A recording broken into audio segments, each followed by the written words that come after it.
Hello everyone, welcome to A Moment with Teach Frey.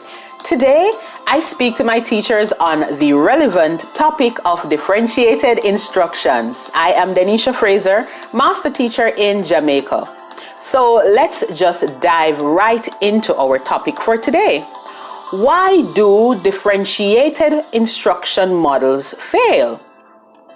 From the first few months in our teacher training, we were introduced to the concept of differentiated instructions.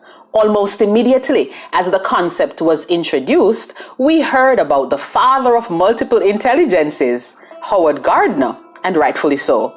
We know what Mr. Gardner purported. He said that students learn in different ways, and so the teacher should aim to cater to the tactile learner as much as he or she plans for the auditory or the visual learners, and so on.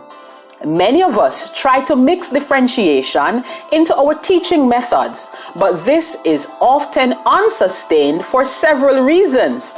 Today, I will share some probable causes why differentiated models fail in our classrooms. 1. We might have a wrong method of evaluating the differences in our students.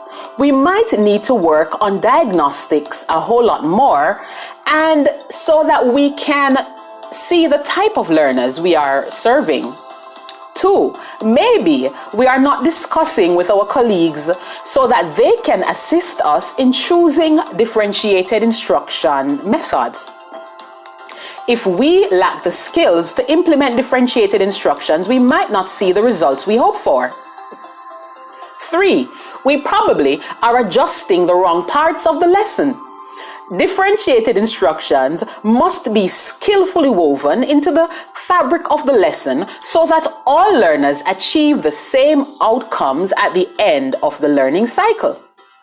4, we may not be depending enough on a proper system that is required to implement differentiation. Of course, it will take way more work than the average lesson, but it will accommodate more learners and will produce an uptick in the quality of students' performance.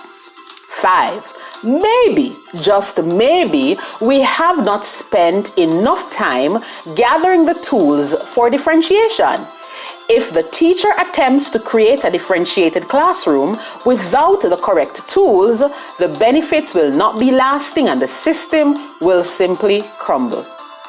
6, perhaps we are not tailoring the differentiated instructions to our resources and our setting. We have to remember that what works in one location may not work in another, since there are many variables to consider. Whatever strategies you choose, they must be the best fit for your setting. 7, we might not know how to properly address the outcomes of differentiation. Are we assessing the effect of the methods that we're implementing? Teach, get researching, and see how to properly measure the effectiveness of your differentiated instructions.